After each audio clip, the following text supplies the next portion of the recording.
What do we collect? And more importantly, why?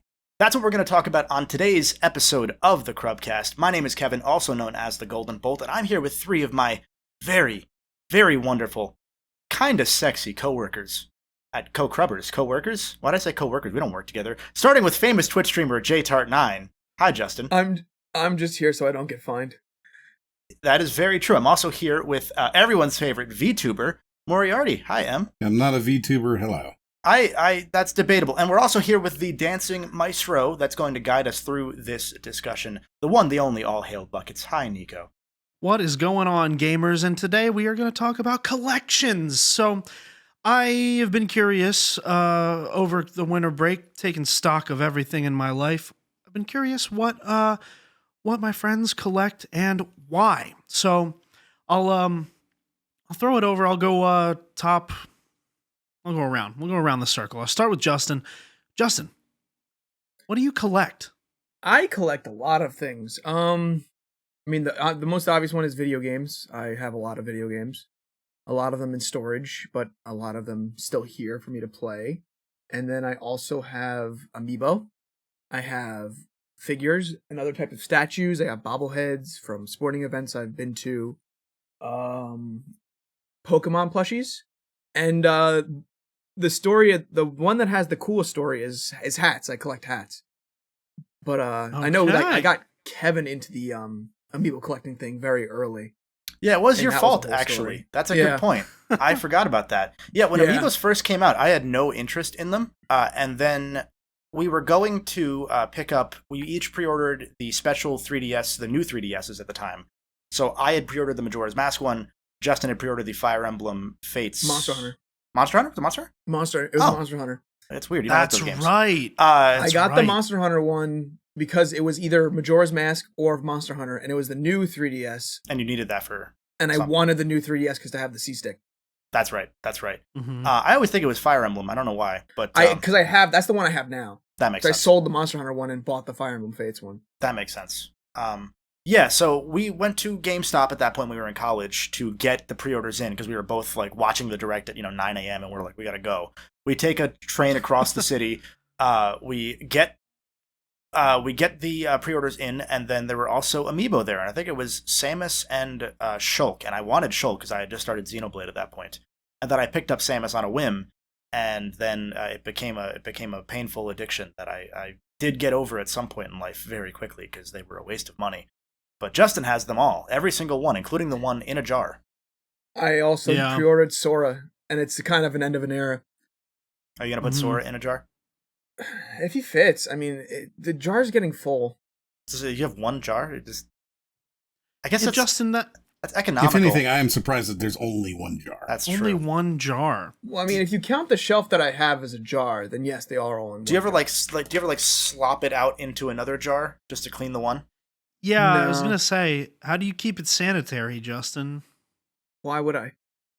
Why would I? Beyond Amiibo, Oh my God. Obviously also video games are a former collection of mine. I don't really collect much anymore by way of games, which we'll talk about in a little while.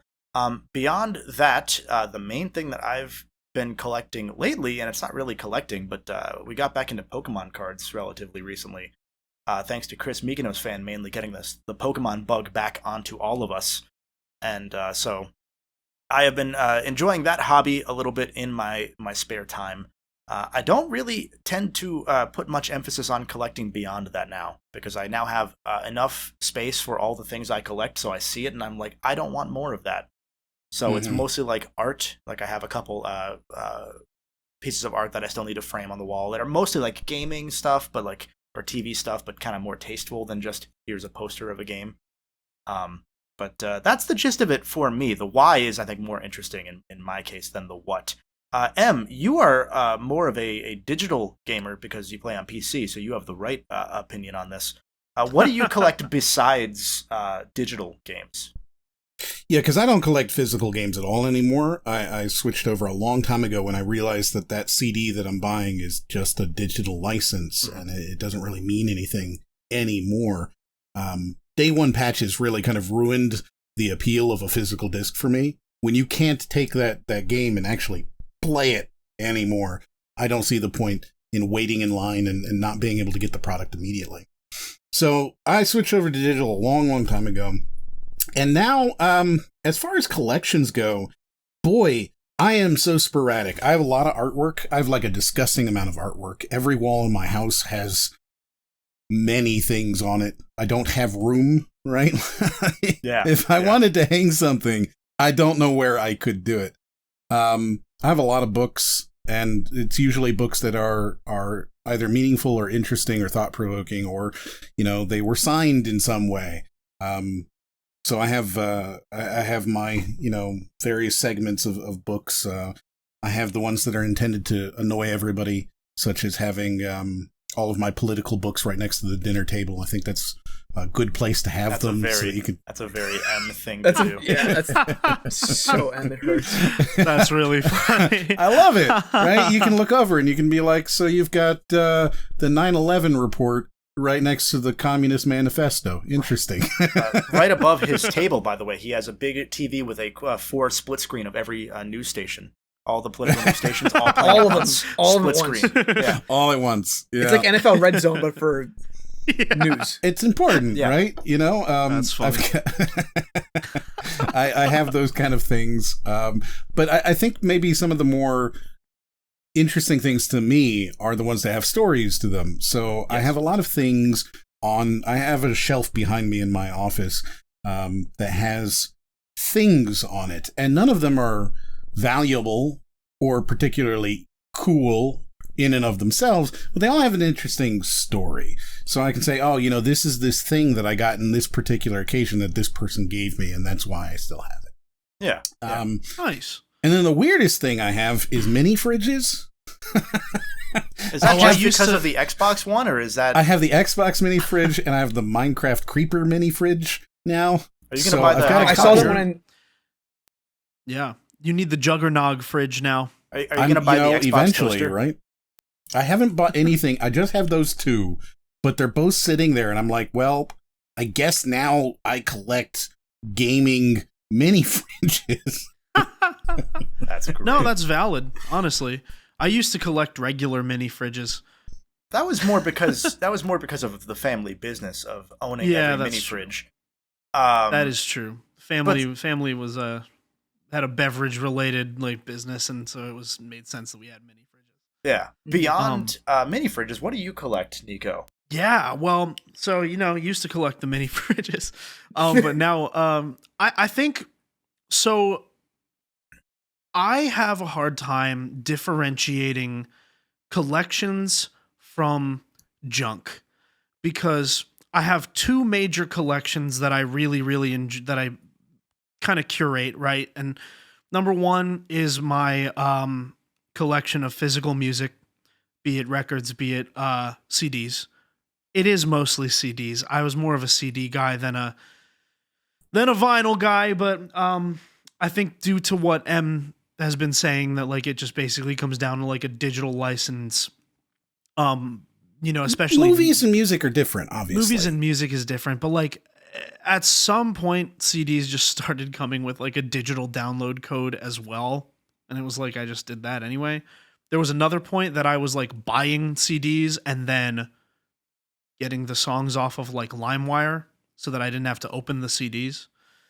So I have a there's only a couple records that I did that with, but yeah, my I CD fully collection. expect, just as a random aside here, in the future, you're going to buy a CD and it's going to be a license to own that thing on Apple iTunes or own it on Spotify. They're going to get rid of having actual files on these discs at some point, if for nothing else than their ability to leverage that license. Yeah. So, not to kind of, throw us off there and say physical bad, because it's not bad. The Criterion collection is incredible. The ability to watch these movies that are getting pulled off of Netflix and stuff like that is incredible, but physical has got its problems too. And for the record, I was collecting them because I wanted a physical representation of having purchased it, not necessarily because Which I is think very I'm cool gonna idea. Be able to listen to this my whole life, Yeah. right? Mhm. The other thing that I collect is instruments. And I have 7 guitars, 2 drum sets, 1 electronic drum set. I have 3 didgeridoos, one of which is authentic from Australia. And I have a vuvuzela and an accordion. And a mandolin. I have a mandolin, not the slicer, the instrument. Do you have the slicer though? I do have the slicer as well, and I also have a ukulele. So that's most, if not all, of my collection. You made me curious. I went to look at what the last physical game that I have, and I have it down here. And it was Cooking Mama Cookstar on the PS4. The crypto game. Because that one wasn't supposed to exist. No, the PS4 version was not supposed to exist. I have it too. Yeah, the PS4 version's not supposed to be real, so I bought it, and I have it, and I will keep it next to Demon Throttle. Yeah. And those will be my 2 physical games for this decade. We gotta get you a Shamu at some point. You can have mine. No, you gotta play it still. Yeah, Justin, you have to play it. Yeah, you still haven't. Justin's trying to pawn it off. Oh my God. Look at this. Get a load of this guy. Well, Justin, as punishment, you now have to tell us why you collect. Tell me about the hat collection. I'm very curious about the hat collection because you said that one's like very interesting. Yeah, that one's the most interesting story of everything that I collect. I started collecting hats because it was my brother's dream when he was a kid to visit every MLB stadium. And so whenever he would go to a stadium, I would get a hat. So I have hats from every single stadium that I've ever been to, minus I think the Baltimore Orioles. I just lost that hat to time. Do you want one? I think I have one. Hey, I'll take it. He stole that. Yeah. No, I went to an Orioles game one time when I bought a hat Justin while he was there. Yeah. I don't have an Orioles hat, so I guess that would work. But that then went to just whenever I would go somewhere, I would get hats. And I completely forgot. I have a collection of playing cards. And it's the same kind of idea. Awesome. It's the same kind of idea of the hats is everywhere I go, instead of getting like a picture book or a photo album or any pictures that I've taken, I can have a deck of playing cards from the area, and they all have pictures of the place on the back of the card. So I always remember that spot, and then I can always use it too. Yeah. So I have a whole drawer of playing cards behind me. But the hat collection has gotten completely out of hand. I have a Sonic hat, I have a Mario hat, I have a Pikachu hat, I have Street Fighter, Mass Effect. It works well in your case because you pull hats off. Like I pull hats off. I would wear hats if I pulled them off better, but I don't. I try to at least. Yeah. This is my old reliable. I kind of I get the Larry David thing going on with hats, like where my hair is just like absolutely going wild out the back. So it's like I have been wearing them less nowadays, but you do pull them off very well. Yeah. I try to. Consistently. I think out of everyone I know who wears flat brim hats, you look the best with them. Yeah, no, I kind of just forced flat brims to be a part of my fashion game. And I also, whenever I go into a hat store now, there's this like boutique hat store called Hat Club. And I learned about them because I had a coworker that also is really into hats. And he was like, you should check out Hat Club. And I go in there and the hats are like dumb expensive, but man, are they really nice. I have yet to buy one from there, but really, really, really nice hats. I actually have one hat I've worn on a couple of streams. It was designed by a friend of mine. That friend of mine that I told you guys of just about who told me about Hat Club, he makes his own hats, and I bought one of his hats, and I have it. Speaking of things that are expensive but really, really nice, you brought up a good point that brings me to a different thing. And you know what you want to know what that is? If you go to patreon.com/Crub, you can get early or ad-free access to things such as the Mario Party game nights that we do. Some wonderful bonus content, such as Nico talking about different genres and artists in the music game with different crubbers here and exposing us to new brands as well as himself sexually. You don't see that, but we do, and we have to react to it in real time. So patreon.com/Crub, we have the founder tier. It's $5 a month. That is going away pretty soon. So if you want everything that we ever do as Crub, you should hop in now. And I also want to say really quickly before we move on that you should make sure that if you are not following us on every platform, you do that now, because we want to own the world.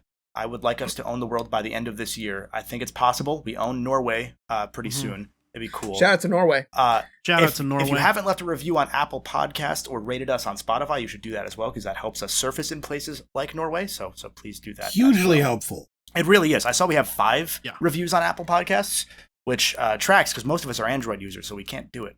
But if you're an Apple user, you can. So please do that because we need you. Yeah, we need. Norway's not going to take over itself. We need your help. I really like the. Oh, you go, Nico. You have a better plug. I was going to say. Yeah, and if you would like to help us take over the world, please go to crub.org/join to join our public. Yes, you heard that right. Yeah. It's public and it's free Discord server. Yeah. Where you can be in the same Discord server as us. What a perk! Yeah, what a perk. I do like your reason for collecting hats, Justin. I think that's a really neat one. I think that's awesome. Yeah. That. I don't really have anything with like that with my collections. Like I collected games because we would trade games in as a kid to get new ones. So having the games I like is cool. I don't do that anymore because I look at it and I'm like, man, outside of like PS3 and Xbox 360 games, which aren't as easy to just play better elsewhere. Everything else you can play better elsewhere. You know, I have the NES Classic, the SNES Classic. You have the Nintendo Online. As a lot of the retro or the pre-retro, I'm going to call it, era of games becomes more available. I've become more disillusioned with the collecting of them because it's just kind of a flex, and I don't need that in my life. You know, I have a Pokemon Mini, the little handheld that played cartridges that like there's like 10 of them total, and I made a video on it years ago. I have one of those because I bought it for that video, but I emulated the footage, so I didn't need to buy one. I just did, and it's always going to sit there. I'm never going to play it, so that's pretty rad. That's still kind of like an awesome piece of history, though.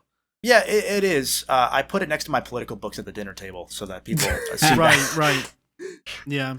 No, but like looking at a lot of my stuff behind me right now, like a lot of it is, you know, I'll still buy physical copies of the games that I really, really know I'm going to enjoy or that I want to continue. So I bought the Yakuza or Like a Dragon Gaiden. I bought that physically, even though it didn't come out physically here in the US. I imported it just because I wanted to keep that going, and I could have played it earlier, but I didn't because I wanted to play it on PlayStation for the trophies because I've gotten all my trophies on Yakuza on PlayStation, so now that I'm stuck there. But beyond that, I look at like a lot of the stuff that I think is more meaningful, and it's not on my shelf behind me, that the shelf that you might see in the thumbnail of this video. It's stuff actually closer to the right of me, like my PlayStation All-Stars coins that I got. Because, like you guys kind of said, that has a story behind it. And that story, I've told it before, was I was a member of the PlayStation All-Stars like forum community back when PlayStation still had forums, and I remember how rough it got near the middle of it when like Dante from the new Devil May Cry reboot leaked, the bad one that people now like now. They called him Dante. Dante, yes. Yeah. And stuff like that really made the fan base toxic before the game came out, especially with like Smash players coming in and being like, this is bad. Just because of weird console warsy reasons. And anyway, because I was like, I want to see this game do well because even if this one's not great, the next one would be.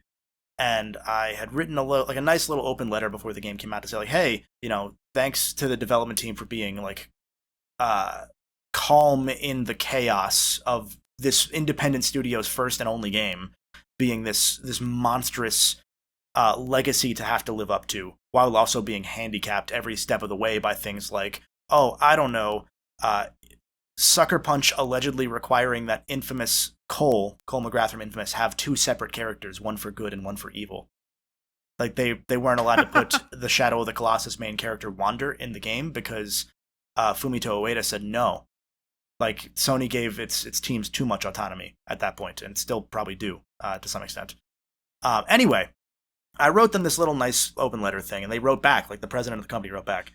And he said, like, thank you, genuinely thank you. We read it in the team meeting. It was very nice, yada, yada. I probably still have it somewhere. But he also was then like, I want to send you some merch. And I do want to step back because the thing I forgot was that they had sent to, I think it was Argentina, there was one person in the community who didn't have a PS3, didn't have a Vita, they couldn't really afford one, and the studio sent them a Vita just because to play the game. And so that's when I was like, I need to make sure that this is recognized. And they wanted to send me merch. I said, please no, I don't want merch. They then insisted, so they did send me merch. And a week later, when the game came out, there was this contest of, if you use the pre-order costumes and post a picture on Twitter or Facebook or whatever of you getting a certain number of kills with a character with that costume, you'll enter a contest. We'll send the winner this exclusive set of coins of the 6 playable characters that were in the original demo. And they rigged it, because I won. And there's no way that I should have won that, especially when they sent the merch with the coins in the same thing. So I have evidence of a rigged election next to me, and I just need 10,000 more coins, and then I will succeed. But no, it's one of those that's really cool, because there's only like maybe 50 sets of those coins in the world, and I was able to get one, and it's for a game that is important to me, not in terms of how good it was as a game, because it's kind of mid, but because without that experience of being like, I really like community, we're not here, you know? Like I don't start the Golden Bolt most likely, and I don't meet M, and I don't meet Chris, and I don't meet Sean or Trav, and then we don't all become friends here that make this podcast. So I think that's it's a very special thing, and that's a cool thing about collecting, is you get the stuff that matters, you know. Yeah. And M, you kind of hit on that with like talking about that shelf of things that are, you know, maybe not even valuable. And do you have any examples of one of those things with a story that'd be really interesting to share, or are they all bad stories?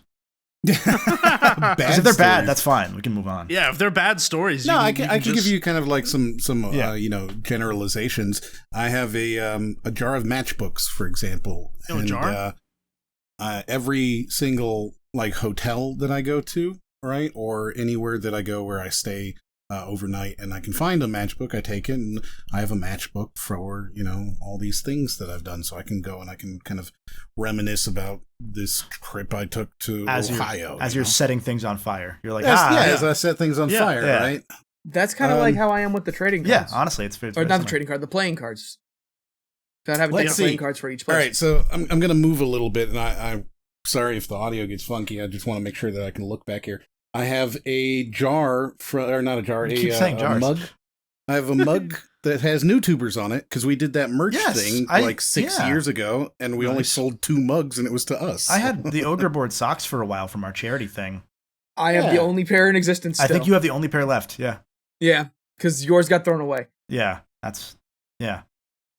have a couple of those clappers, those plastic, you know, clappers that you blow in air and they go right, and you can like smack them against each other in an event. Right. You know what I'm talking about? Yeah. I got a couple of those because I went to this big CS:GO tournament, and so I have those over there. Things like that, just total mementos of these events and moments that I've experienced. Honestly, those feel more valuable to me. Yeah. I would never sell them. You know, yeah. I've got a coin that sort of similar that Valve sent me for being an early CS:GO player. Oh, that's rad. That's cool. Wow, you know? That's awesome. Yeah. I was gonna say, Nico, to jump to your the thing you said earlier when you were explaining your different collections. You said like, I don't know how to differentiate between junk and collections. Dude, yeah. I want to jump to that, because that's kind of how I started to feel about my game collection at a point.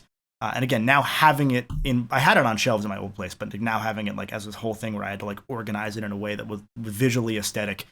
I just kind of got disillusioned with a lot of it because of the price jumps that a lot of retro games went through in recent years that just aren't justified whatsoever. Like, I'm never going to play a lot of these games on old hardware. So unless I'm going to play it on hardware, I don't buy it on hardware. I guess to me, a lot of that became junk in a way. And I became, especially as I got my PC, more in line with M. Like, I'm buying my games digitally. As a content creator, I get review codes from publishers a lot of the time. So it's either I already have bought the game, so then I'm just getting the game like 2 days before that anyway, or I have no reason to then buy the game because I already have it, and that makes it an interesting angle for us specifically, you know. So I've become a digital gamer mostly, just because I'm like, whatever, like it's cheaper there half the time if you go on Steam. Yeah. But I guess that brings us to like the why, and that's why I wanted to jump to you, Nico. Was like, why do you think that certain parts of it are junk, and why do you think that you hold value to the other stuff outside of the financial value of like instruments in your case? Yeah, well, you know, and also don't let me forget, I have another question for you specifically regarding the video game collection. Don't forget about that. But so with instruments, right? I would argue that even though I may not use all of them all the time or in beats or recordings, also nice dog collection for our audio listeners. There was a dog briefly on camera. I'm only collecting one dog for now, but he needs a dog at some point. Yeah, dog collection. Every dog. So yeah, I mean, music, like, instruments are generally, to me, have a use. Video games have a use, something you can do with them, right? And so that's why I consider that a collection. That's why I consider my like physical media a collection. Even my back there, Kevin, you got it for me for my birthday. It's a framed vinyl EP of my record. Those things have uses, but you know, on top of that, I have other things that like don't have stories behind them that I just collect. And that I think is where the junk lies, right? Like, I don't know. Well, I guess never mind. I was looking for an example of junk, but I'm having trouble identifying one. I think I draw the line at the story, right? Like, I have a story for this, like Hobbs and Shaw. This, I have a story for my Hobbs and Shaw poster that I hang up in my office. I have the story behind the vinyl EP in my office. I have a story behind every one of my instruments for the most part. You know, and that's sort of where I draw that line, as being able to like tell a story about it. Mm-hmm. Justin, do you agree? To a point, because I like buying a lot of dumb statues and figurines and stuff like that. I have a statue right. I'm looking next to me. I have 1, 2, 3 Fire Emblem statues. I have statues of the main characters of the movie Your Name by Makoto Shinkai, which is another thing you can see on Patreon. Yeah. Kill la Kill, Pokemon, Dragon Ball Z, Spy X Family, Halo Reach, Streets of Rage. Like, so actually, Justin, I really wanted to know the why for you, because I know my reasons, right? It's like having a bunch of instruments, having a bunch of music around me. Excellent, right? Even my board game collection. But for you, with the figures and things like that, like I'm very curious. Is it just like, you're just like, I just think they're neat? Or is it like, is there more to it? I always really, really liked, I'll say this. My fascination with like statues and stuff like that started Comic-Con 2012. And I went to New York Comic-Con 2012 when I was in high school. And I was able to walk the show floor, and I saw so many cool, like, giant statues and everything like that. But I was in high school, so I couldn't afford anything. I literally just kind of went to the Comic-Con to hang out with my brother and get all the free stuff that they would give you. And I have a little free Adventure Time Finn figure with a shirt that says New York Comic-Con 2012 on it. Like, they gave it to me for free just for walking the show floor. And ever since then, I was like, when I have the money, when I have the expendable income to be able to afford some of those statues, I want to buy some. And I've done that. And yeah, they just take up space on a shelf. They don't do anything. Yeah. Like, but my big Shovel Knight statue is that way. Like, I was like, I really want something more to show Shovel Knight. And like, we've talked before about how there's not really much tasteful gaming merch out there. No. And like, not that a giant statue is, but like, it's better than a really bad poster, which it's not bad, but it's like, it's a gaming poster. I don't want that on my wall. Yeah, unless it's in my office. I'd rather get a big statue that looks tasteful than just put the box art up on my wall. Yeah, like that life-size Tifa statue you have is up there. Yeah. Also in a jar, Listen, which I don't know why it's always slimy. I when got a touch it. really big jar. Yeah, I don't know how you got a jar that big. The one thing that I do want to, this is something that I want to get into collecting, but I don't have the space for it yet, and it's arcade cabinets. I looked at that when I moved. That's And I was awesome. like, man, I want one, just one. I want one. I just want one. And maybe if I want more after that, then I'll branch off from there. But like, I just want an arcade cabinet because I love going to the arcade. I want a I cab. get that. I kind of want a pinball machine. I feel you. One of My my uncle goals, has a collection of pinball machines. One of Yeah. my goals He at has some like 10 point of them. when I move into a larger space is to get like specifically. I don't know why I like the Sega Astro City cabinets, Those are Yeah, classics. those are really cool. but get one of Nice. those and then change the board out with a board that just has whatever arcade games Everything. I want on it that I can just Yeah. swap between. You can finally have a working Windjammers machine. Yeah, like No. anything like that, because I only need one, and that's kind of how. This might go to your question, Nico. That's kind of how I've turned with a lot of it is utility for the space. Like I've never been a CD collector. I never really was a DVD collector because if you can access it in an easier fashion, I'd rather have that than have to lug around a physical thing. Oh, dude, believe me, I play the drums because Yeah. I sit in one spot. Like, you don't have to convince me. I'm on board. It's a shame there's not digital drums. But what was the question that you had wanted to ask? Yeah. So the question that I wanted to ask you is, you said something that I think a lot of people don't necessarily get to, especially not a lot of collectors, which is that you said, I don't really collect video games anymore.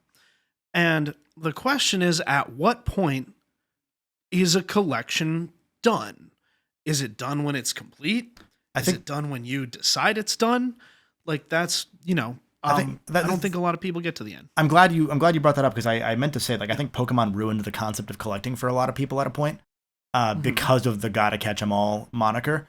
I think that's what led to something like a limited run existing. It's what led to a lot of people buying every limited run game in a line, especially when they were promising that if you get every single game, they'd make one exclusive game that only people who had every single game could get. Are you suggesting I don't know how they didn't- audited that. They didn't do that? Are you suggesting? So I have not seen evidence that they've done that.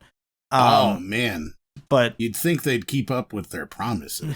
Yeah, but 2018. I have limited run games. I bought a good number of them because I was looking at that not as like I want all of them as much as like I want to experience these new smaller titles. Like I want to it's a curated indie selection at a point. And then I was like, wait, I have a Steam Deck now. I could just pay $1 for that instead of $80. Yeah. And I don't know. There's that element to me that I think is probably the fault mostly of Pokemon when you go all the way back to the source. I think, speaking only for me, I think a collection is done when you've gotten all the use out of building it at that point. Like I could add another shelf for games, and I will probably need to at some point just for adding space for the new games that I do buy. But like outside of stuff for work now, I'd rather have not that behind me, you know? I don't know, it's not really a great answer, but I think at a point I'm just like, I've gotten everything I wanted. Or there's one or two, like before Scott the Woz existed, I was collecting all the North American Wii U exclusives because I was like, that'd be really cool to have. There's only like 30 of them. I have all but one, and then he started talking about the Wii U and the price went up. And so I stopped doing that because I'm like, oh, well, A, someone's doing that, so now people will think I'm just ripping them off. And B, that's expensive now. So why am I going to spend $100 on Sonic at the Olympic Games Rio 2016, a game that I will never play, just or to like have it? $150 on Wii Sports Club. Yeah. No, absolutely. Yeah, it's especially like with the Wii U, like at a point, like it's no longer a supported system, so I don't believe it's unethical to buy games used or not buy them at all at that point, you know? Mm-hmm. Yeah, but, man. What do you think as someone who got out of collecting with games a lot sooner than I did? Do you agree? Do you hate me? No, I mean, right? Like, there's plenty of reason to collect whatever you want. But do you right? hate me? Not We'll enough talk to about it. tell you. We'll talk about it later. It's fine. I think What about me? when with regards to collecting these sort of things, right? if there's a purpose to it, right? That's kind of the bigger issue. I somewhat maybe morosely think sometimes about what will happen when my children go through my stuff, right? Will they go, what is all this junk? And give it to some auction house or throw it out maybe? Yeah. Or will they go, I wonder why this baseball is here. What does that mean, right? Like, what is this thing? You should just put one baseball in your stuff that has no meaning, just to make them think it has meaning. I got a couple extra lying around I can pass off. You know, but see, in that case, it would mean something, because I'd be able to be like, yeah, this is the time that I went to this baseball thing with Justin, you know? I think that's interesting, and that's something that I want is the story. I don't really care about, you know, the monetary value of things very much. I don't really care about having stuff. I'm not particularly, I don't know, consumerist, right? Yeah. I have a lot of stuff, but I've also had my house burned down before, and I lost everything I owned. And it was one of the most freeing moments of my life was when I just didn't have anything anymore. And, you know, I was already basically an adult when that happened. And so I felt that after this, things have a lot more meaning. I don't have, you know, childhood anything. So everything that I get is something that, like, either I'm choosing to buy now, or I am picking up because it, you know, it's a gift or whatever. And I just look at it through that sort of a lens. I have a giant a box right now of stuff that I just want to throw on eBay and get rid of. Not even to like clear up clutter, but because it just doesn't mean anything to me. Mm-hmm. And I want to make sure that when I, you know, have somebody come over and they're in my house, I can say, yeah, so this is, you know, this thing, and this is this thing, and have a lot of memories and feelings and stories attached to everything. Yeah, no, that's why I still have The Golden Bolt shirt. Shots right? on Like, thegoldenbolt.net. One of the very first ones that you made, right? And you were just, here you go. It's not like it's a nice shirt. Those were the early print, like the test prints. That's right. Yeah. I have one of the one of the test too. prints. Yeah. It's total crap. It's a crap shirt. It doesn't feel good. No. It doesn't, it's too small, but I have it, and I won't get rid of that. Yeah. Because it means something to me. I have my one of one that I bought before you went to your current merch platform, that I bought, like the baseball tee. That doesn't exist anymore. Yeah, you just have one. No. Yeah. Because he put it up on a test platform, and then Nico bought it from there, and Kevin was like, actually, don't buy anything from there because we're going to go to a different one. Yeah, and then M made a merch site, so it was like, oh, cool. I'll use that. Yeah. Yes. Yeah. It happened literally. House. You can check it out right now. Later. You can find your Golden Bolt and all of the other people's Trap guy. Trav's on there, I do need to talk to you, by the way. I have a t-shirt design that I want to debut, but it may be a little bit we may have to use some parody law to get it printed. He wants to sell Steamboat Willie with his Willie out. I actually know exactly. Yeah, what Justin he's talking knows about. exactly. It what just I'm like about, flashed in my head, but I'm not going to say. So if you want to find out what he decides this is, I guess check out that website. Go to crub.merch.house, which doesn't exist yet, but will at some point whenever we need merch. I'll talk about it eventually, but yes. The point is that these things, they mean something to me, even if they're absolute bullshit. Right? I really There's lots of things that Sorry. have meaning, and I just want that. I really like the perspective you brought to something very traumatic. You know, like usually the idea of someone's house burning down, I feel like would lead to the opposite takeaway of, I need all those things back and then some. Like when I moved, I had to like take a video of my apartment and be like, this is all the stuff for insurance purposes, because you never know. And honestly, if everything, I shouldn't say this on the record, if everything burned down, I'd probably just take the check. You know, I wouldn't replace every single thing one by one unless I had to for the sake of fulfilling the insurance. You know, I got a check, and I like went and traveled and left and did things.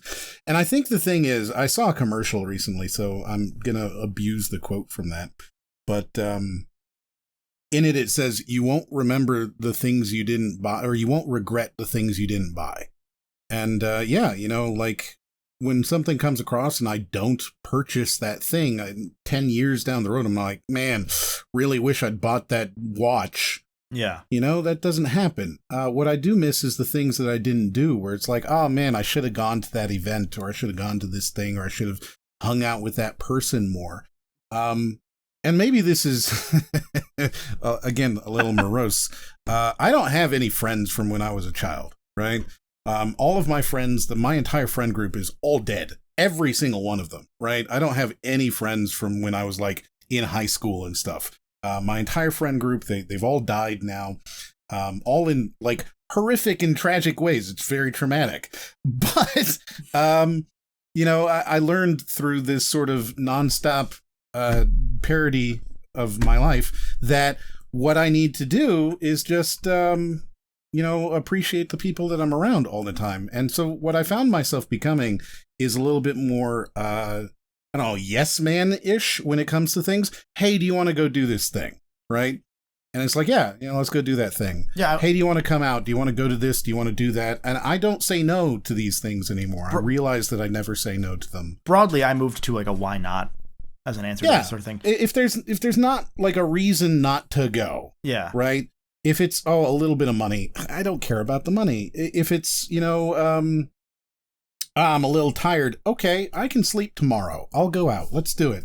Let's have that experience. And so perhaps I'm really bad, actually, to have on a conversation about collecting material items. No, I think that like the stuff that you brought up is genuinely very valuable, because again, like that's a really cool perspective to take away from the shitty hand that can be dealt at times. And I want to bounce that to Justin before you go, Nico. Justin, why did you kill all of M's friends?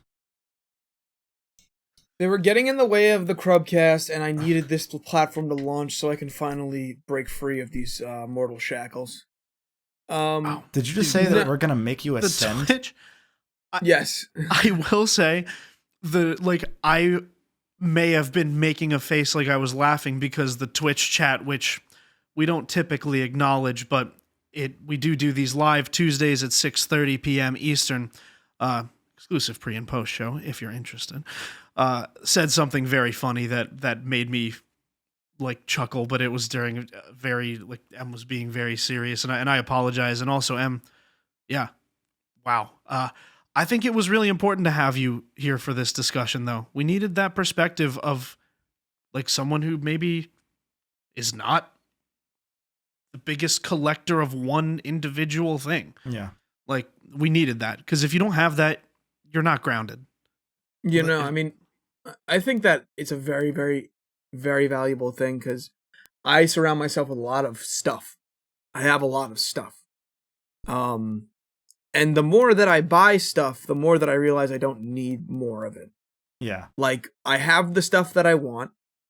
There's a couple of other things that are too expensive for me to really entertain buying without having a job that pays me six figures. Because I'm not going to drop $200 on like a copy of Fire Emblem Thracia 776. But you do want to, right? But I do want to, because I have all the other Fire Emblem games. That's one of the three I'm missing. So like, it's a weird like push-pull of I'm missing a few. Yeah. And I really like Fire Emblem, so I want to complete them all. I am only missing like the second game, Thracia, and I think the Japanese exclusive one on the DS. That was the sequel to Marth's game. That was but that's getting into the weeds. That jumps into like there was recently maybe too many games ago. I was like, I don't want to buy anything besides maybe art for when I would eventually then move. And like what I ended up doing was I was like, well, I want to pick something and like make it like if I'm gonna collect rather than like aimlessly go for whatever. I was like, I'm gonna complete my Zelda collection within reason.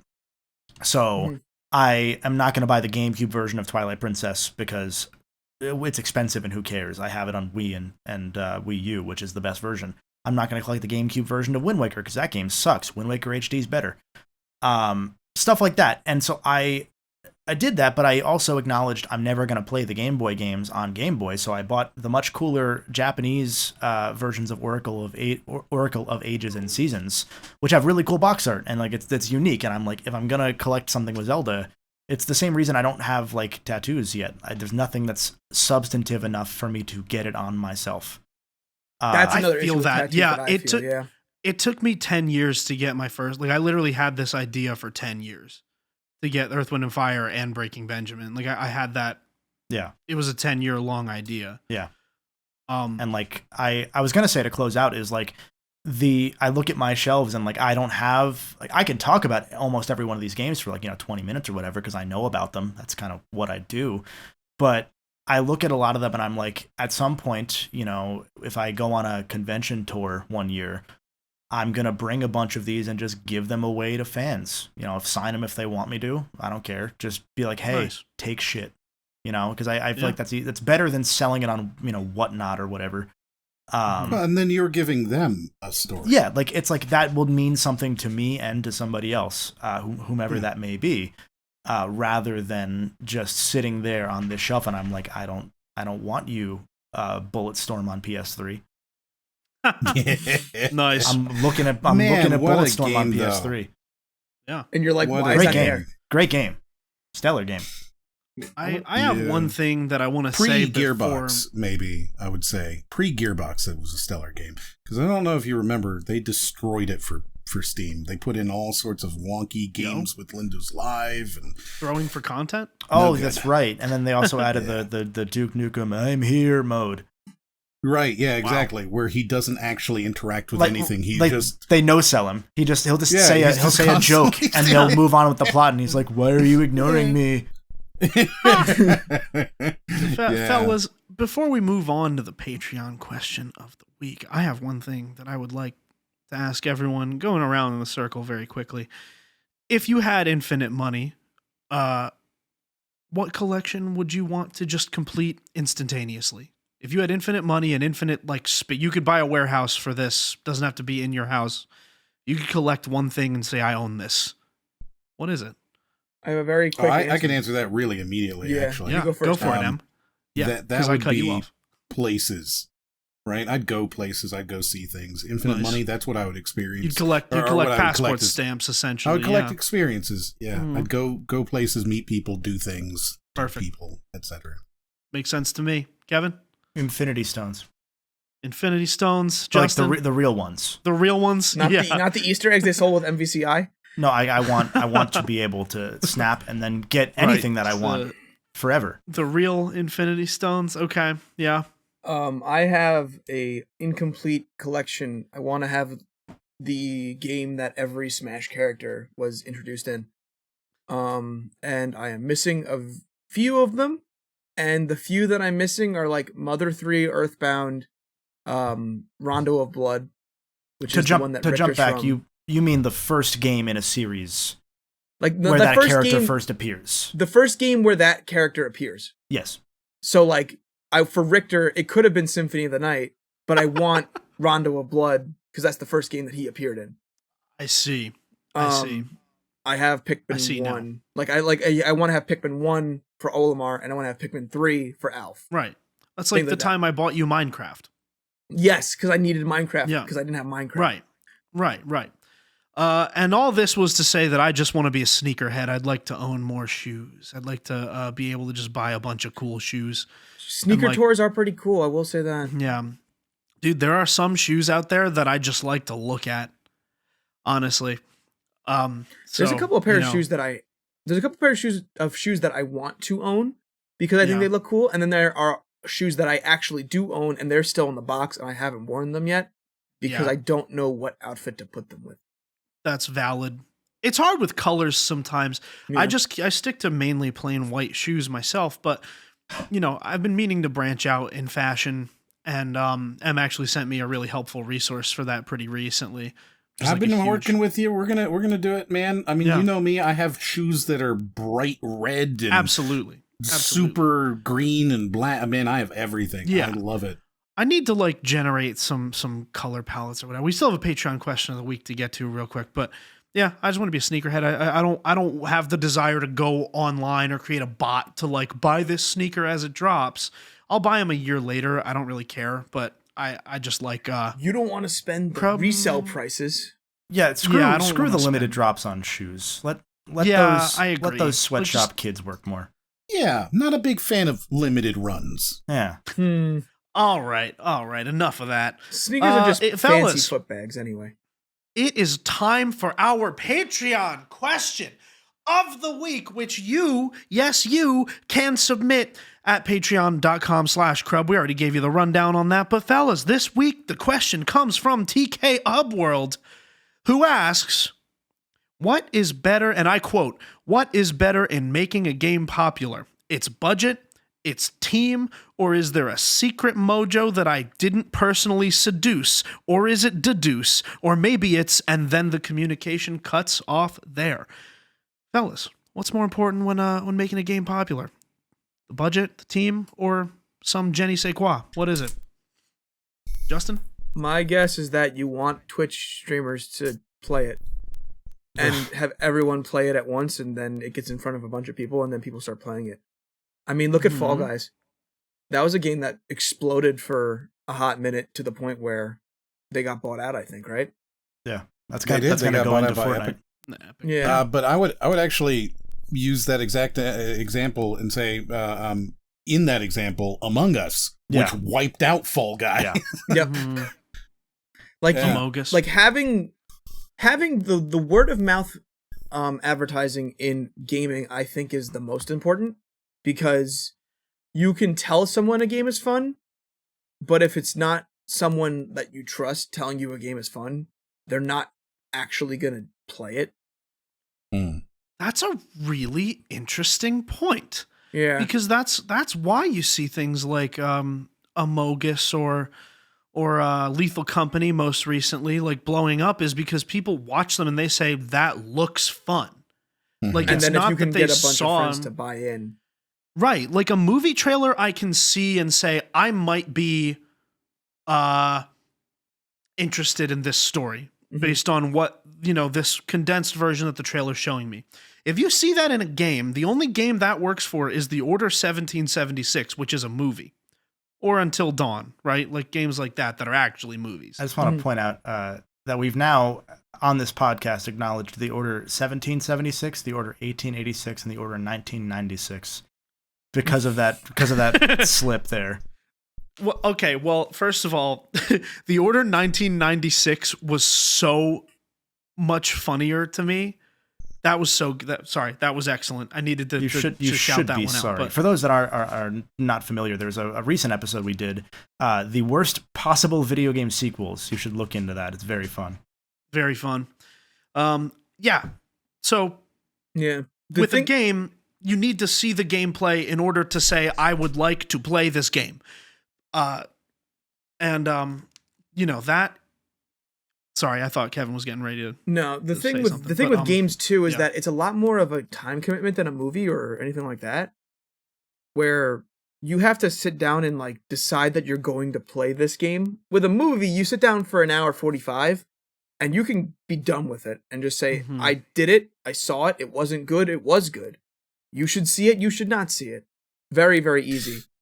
Yeah. So, going back to the actual question itself, right? Like, what a complicated question, because Yeah, it's so. you can certainly say that there are teams that have managed to make the game big. The Johns that made Doom, and therefore every game after that, boy, you put John Carmack on it, and he was arguably one of the most genius programmers of his time, able to do things with graphics that nobody could do.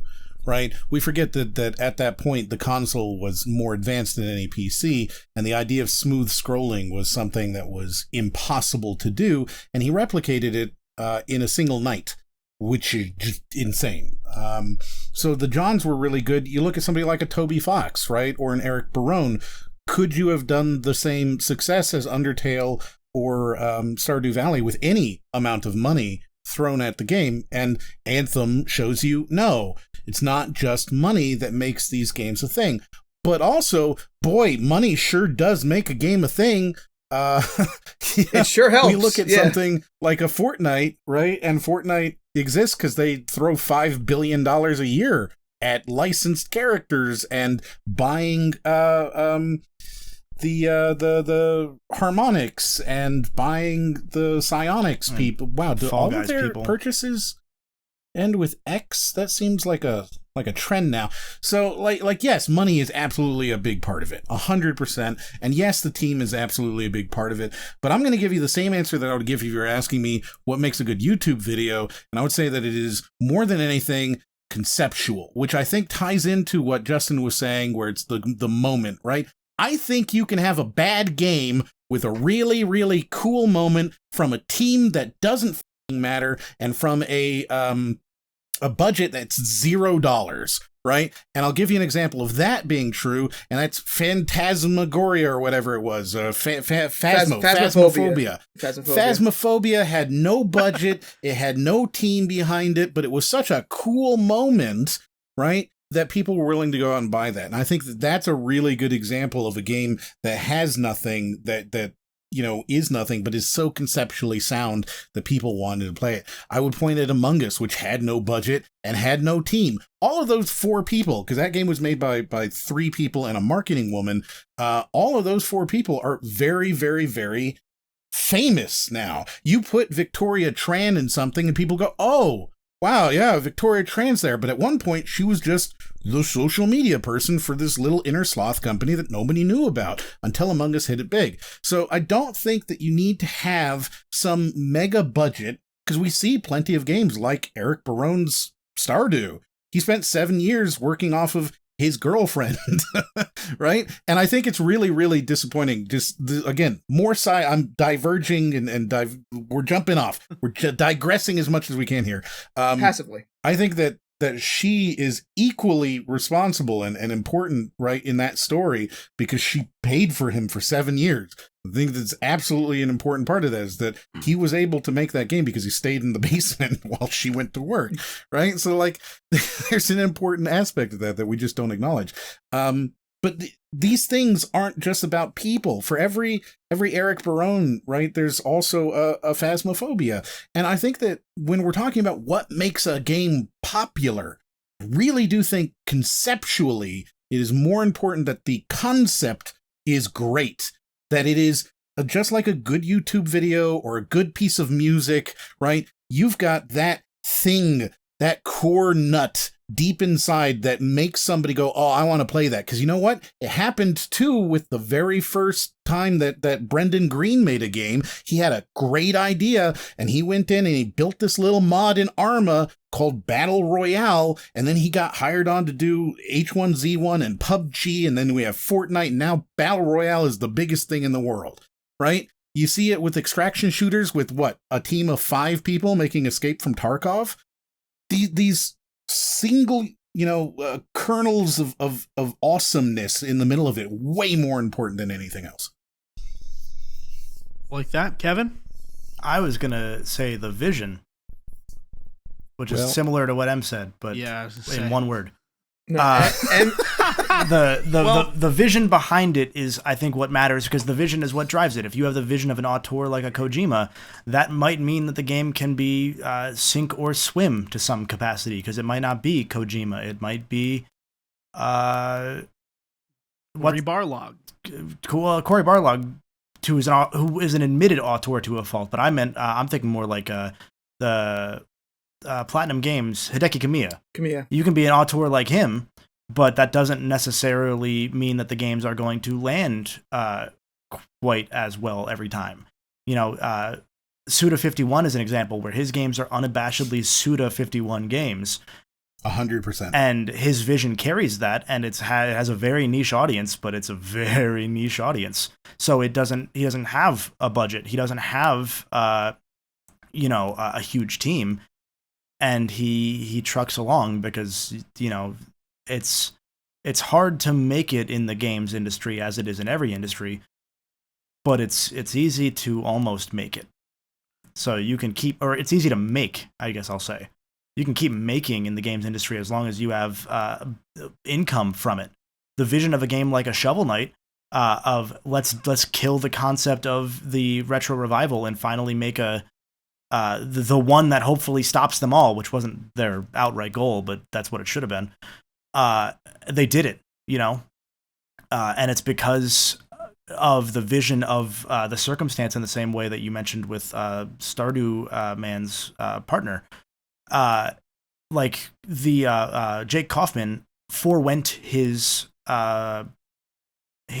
pay for Shovel Knight until after the game came out. He was like, pay me afterwards, pay your team more, because they only paid themselves $30,000 a year across, like, however many people there were, because that's how much the budget from Kickstarter gave them. Right, and $30,000 is not a lot of money. No, to be clear. No, and Yu Suzuki has a job, so that tells you everything that you need to know about.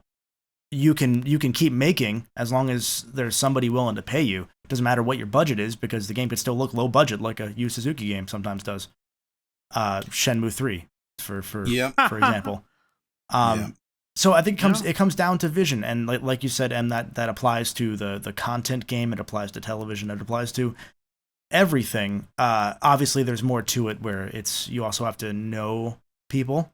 You have to know the right publisher. You have to know the right person to get at that publisher. You have to know the right creator that you've befriended over the years via your influencer marketing manager to be like, hey, can you here's a code, please, cover it if you can. And then that does it. You get not an Among Us situation, but a similar to an Among Us situation, where word of mouth. Yeah. And you can do that with no budget. So, yeah. And this does happen. I mean, people, we see these singular individual influencers sort of create these overnight, successes. That's not because the influencer was super successful that happened. It's because the influencer decided to see that game. Mm-hmm. And so, in that case, it may not have anything to do with anything more than, I thought this was cool and I would scream at it. Like a PewDiePie or a Markiplier. And I'll jump back, because there was one thing I did want to say, which was at the time of recording, just yesterday, Sony was showing off some of the weird stuff they're doing at CES, just to show off stuff to investors and tech showcases and stuff. And they showed off a Gravity Rush movie trailer that looks pretty bad right now, and they hinted at something Patapon. And I saw somebody respond to the fact that there's a Patapon game or anime or something in the works with support the original creator and this new Patapon game that they had kickstarted last year.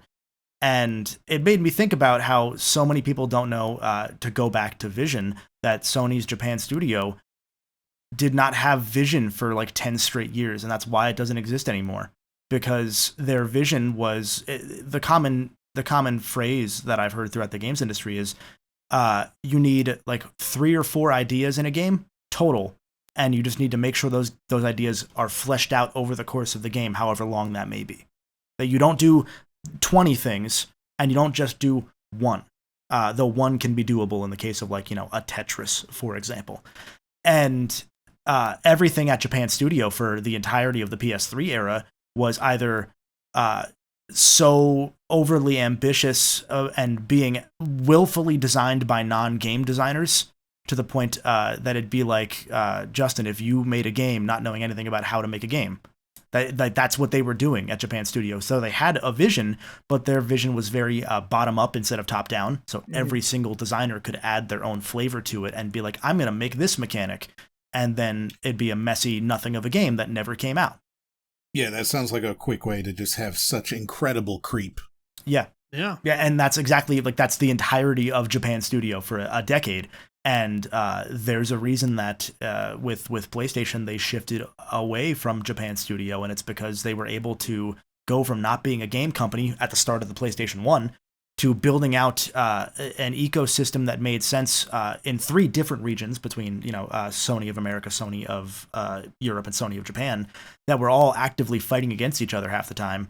And they were able to take that and like transport the successful ideologies of this is how games are currently made to a lot of the European studios, and then to the Japanese studios. A lot of those folks weren't even game designers to begin with, so they just dipped. And so it's an interesting historical example of the need for that vision studio wide. You know, you need a studio manager at a game studio, even if it's small. You need a planner. You need someone who makes those stupid spreadsheets with the really in-depth schedules. Because without that So stuff, you need a PMD. You do. Yeah. You do. Oh, and that's I'll funny. I'll throw one out that proves the point, which is Peter Molyneux. oh right? god, yeah, Like, yeah. Like immediately he proves the point. So with that, folks, I think we've just about answered that question. Very good job, fellas. Japan Studio made Bloodborne. They lent a hand with FromSoft working on Bloodborne. By the end, a lot That's of what Japan I'm- Studio was like assisting on things. They were more of a support team than an active developer of their own. That's where I knew I heard that name before. And with that, we are going to close out the podcast. Be sure to stick around for the post show if you are watching the live stream. And this has been JTart9, the Golden Bolt, Moriarty, and All Hail Buckets for Crub. We'll see you in the next one. Peace.